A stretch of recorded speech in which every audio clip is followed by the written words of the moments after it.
एक पहाड़ी इलाका जहां अक्सर धुंध की चादरें फैली रहती थीं और रातों में सिर्फ दूर दराज के कुत्तों की आवाजें सुनाई देती थीं। उस जगह का नाम था धवलपुर। और इस सर्द वीरान कस्बे में देर रात का एकमात्र साथी था रेडियो होस्ट सिया मलिक, जो हर रात रात का सफर नामक प्रोग्राम होस्ट करती थी। उसकी आवाज लोगों के लिए सुकून थी, लेकिन एक रात उस सुकून में एक डरावना शोर शामिल हो गया। वो रात वैसी ही थी, चाय की प्याली, पुराने गानों की प्लेलिस्ट और कभी कभार आने वाली कॉल्स। मगर जब एक अनजान अजीब सा नंबर ब्लिंक करने लगा, सिया चौंकी। उसने रिसीवर उठाया तो दूसरी ओर से एक टूटी बिखरी, बुरी तरह डराई हुई आवाज आई। वो आ रहे हैं, प्लीज उन्हें चेतावनी दे दो, बहुत देर हो जाएगी। सिया कुछ पल के लिए चुप रह गई, फिर पूछा, कौन? आप कहां से बोल रहे हैं? जवाब आया, शेरगढ़ पागल खाना। आवाज जैसे अंदर से गूंज रही हो, जैसे कोई रेडियो ट्रांसमीटर नहीं, आत्मा बोल रही हो। सिया ने पहले इसे एक बीमार मजाक समझा, मगर अगली सुबह शहर की मुख्य सड़क पर एक भीषण हादसे की खबर आई।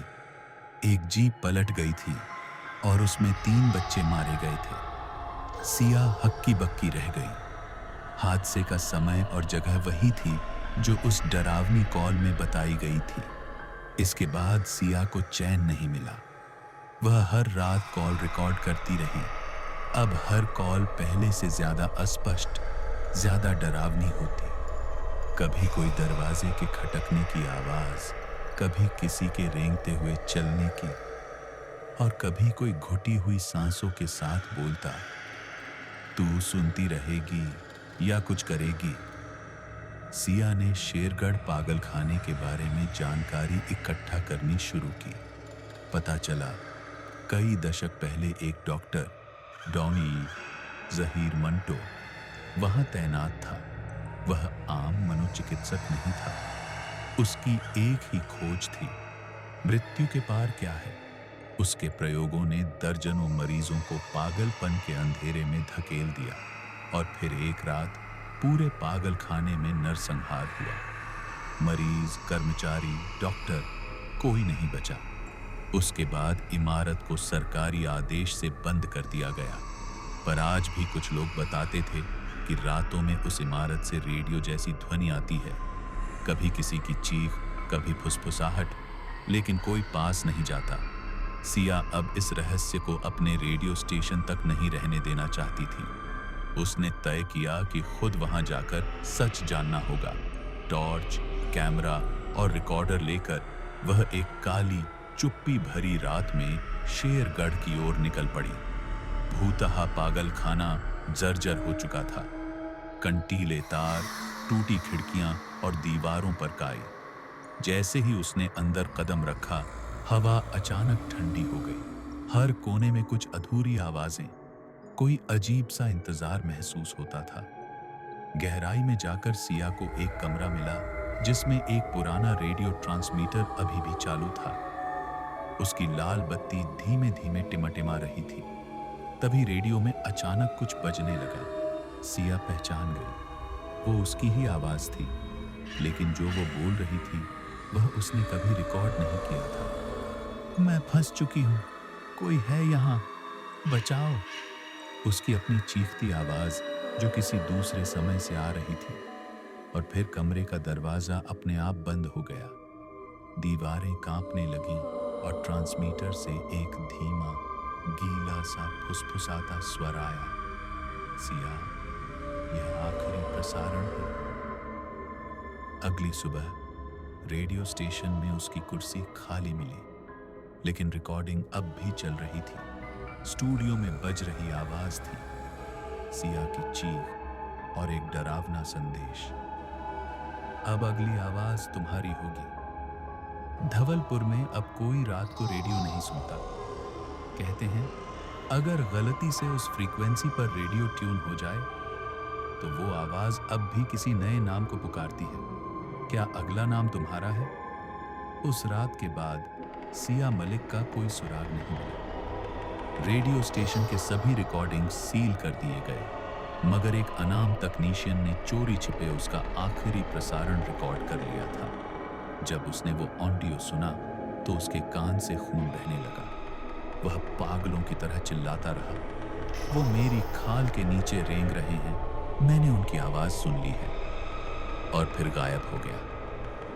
धवलपुर के कुछ बूढ़े लोग बताते हैं कि शेरगढ़ पागल खाने की असली तबाही के पीछे डॉक्टर मंटो का प्रयोग नहीं, बल्कि कुछ और था, कुछ जिसे इंसानी शब्दों में बयां नहीं किया जा सकता। डॉक्टर सिर्फ एक माध्यम बन गया था, एक द्वार खोलने वाला। उसके हाथों जिन आत्माओं को वापसी का रास्ता मिला, वो कभी वापस नहीं गई, बल्कि उन्होंने खुद को इस दुनिया में छिपा लिया। सिया के गुम हो जाने के बाद शेरगढ़ की ओर जाने वाली सड़क पर हर हफ्ते कोई न कोई दुर्घटना होने लगी। कभी कोई ट्रक पलट जाता, कभी बाइक सवार गुम हो जाता। पुलिस ने रास्ते को बंद कर दिया, लेकिन फिर भी लोग कहते कि रात के 2 बजे एक महिला की आवाज सड़क के किनारे रेडियो पर गूंजती है।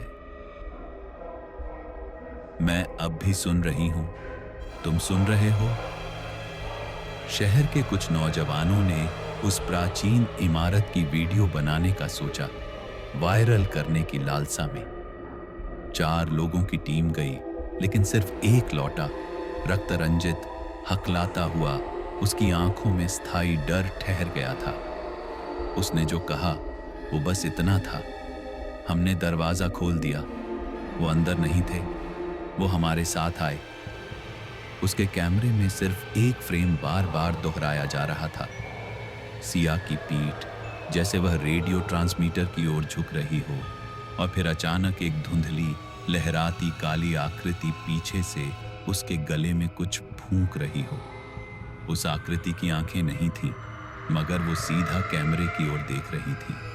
उसके बाद शहर में एक अजीब चीज होने लगी। जिन लोगों ने वो फुटेज देखा वे धीरे धीरे पागल होने लगे।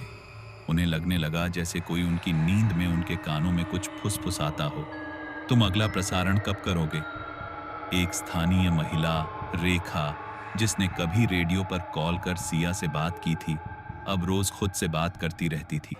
उसकी आवाज बदल गई थी, कभी बच्चों जैसी मासूम, कभी किसी बूढ़े की कांपती हुई, कभी गीली सी फुसफुसाहट। एक रात उसने अपने पड़ोसियों को बताया कि सिया मुझसे बात करती है, हर रात मेरी दीवारों के अंदर से।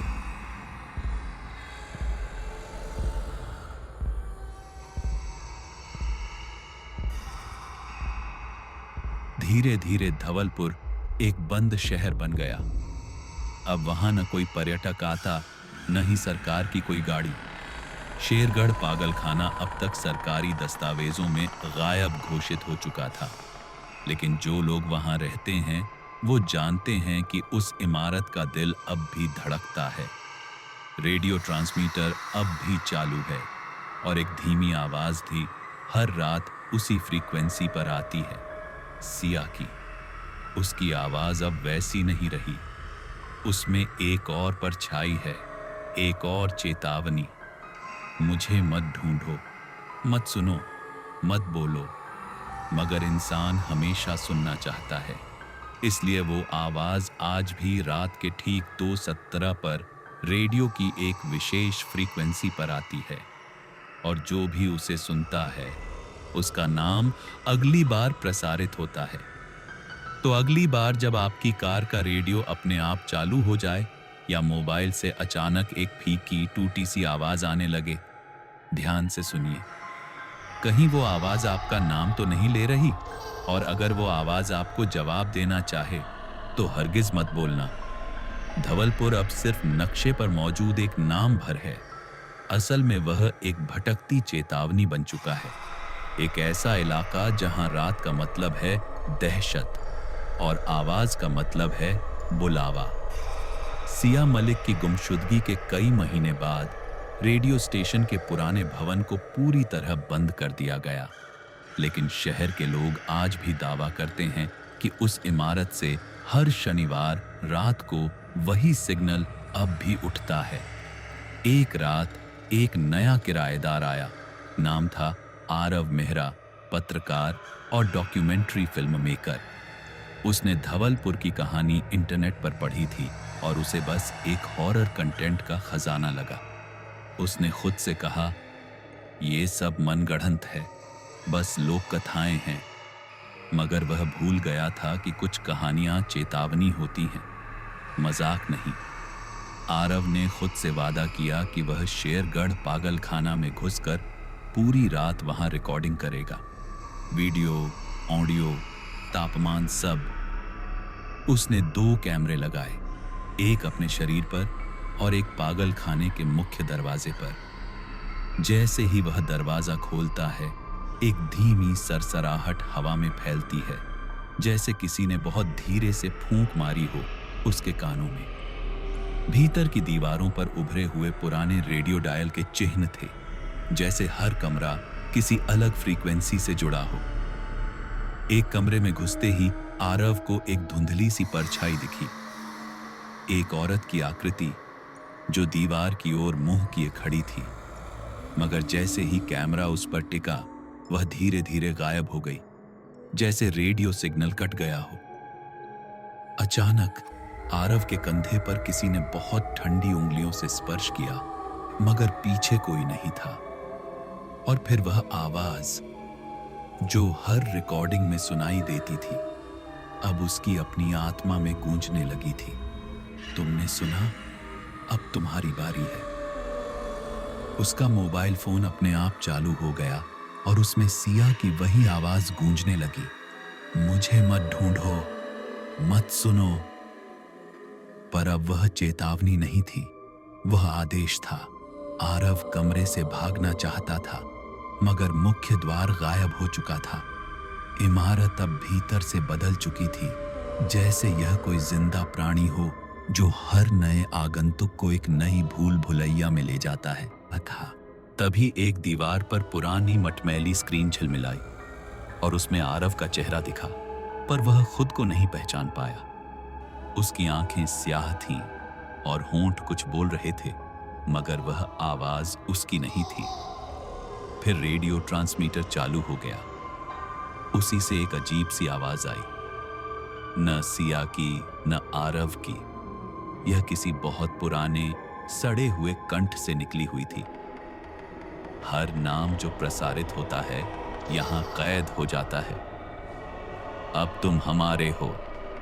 आरव की रिकॉर्डिंग का आखिरी फ्रेम उसकी आंखों में खून उतरते हुए दिखाता है और उसके होंठों पर वही शब्द, मैं सुन रहा हूं। 3 हफ्तों बाद एक स्थानीय युवा विशाल नामक ब्लॉगर आरव के गायब होने की खबर सुनकर वहां पहुंचा। वह भी रिकॉर्डिंग करने आया था, लेकिन पागल खाने की ओर कदम रखते ही उसका मोबाइल बार बार एक अनजान फ्रीक्वेंसी पर शिफ्ट होता गया। रेडियो में एक नई आवाज गूंजती है। यहां हर आवाज अपनी कहानी बनती है और अब एक नई कहानी शुरू होती है, विशाल की। और उस रात के बाद विशाल का ब्लॉग कभी अपडेट नहीं हुआ। उसकी प्रोफाइल फोटो खुद ब खुद बदल गई। उसमें उसका चेहरा नहीं, बल्कि किसी रेडियो ट्रांसमीटर की स्क्रीन थी, जिसमें सिर्फ एक ही लाइन चमक रही थी। उस रात धवलपुर की हवाओं में कुछ अलग था, जैसे पूरा कस्बा सांस रोककर किसी अनदेखी आहट की प्रतीक्षा कर रहा हो।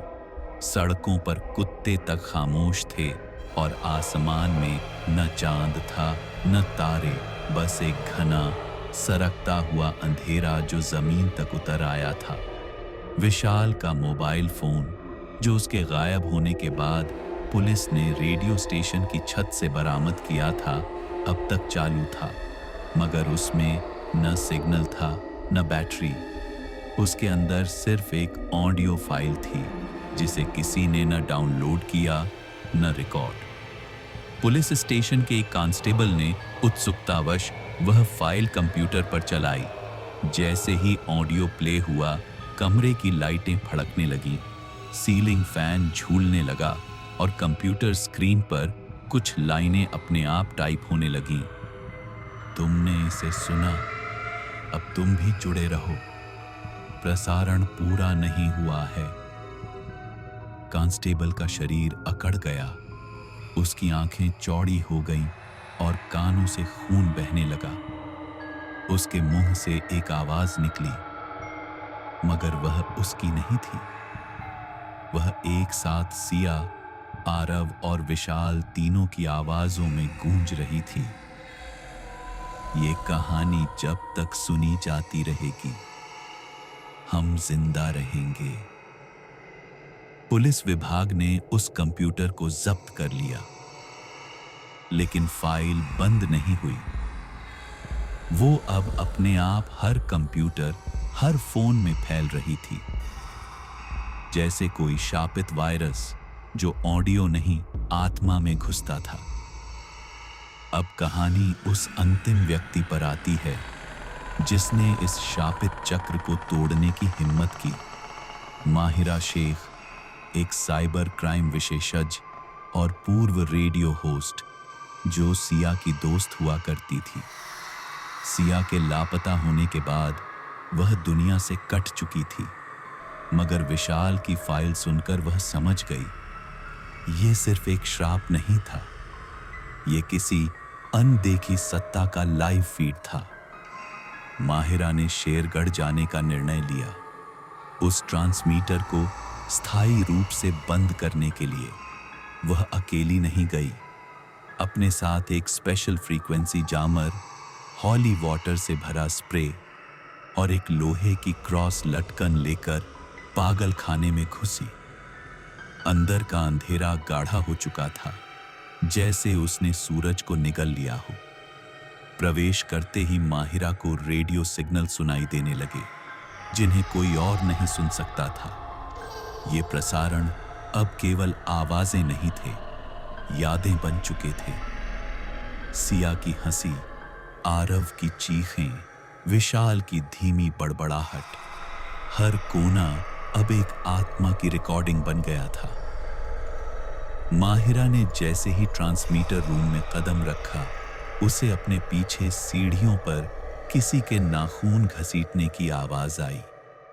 उसने पलटकर देखा, कुछ नहीं था, लेकिन जैसे ही उसने जामर ऑन किया, इमारत की दीवारें कांपने लगीं, जैसे किसी जिंदा चीज की चमड़ी पर तेज चाकू फिरा हो।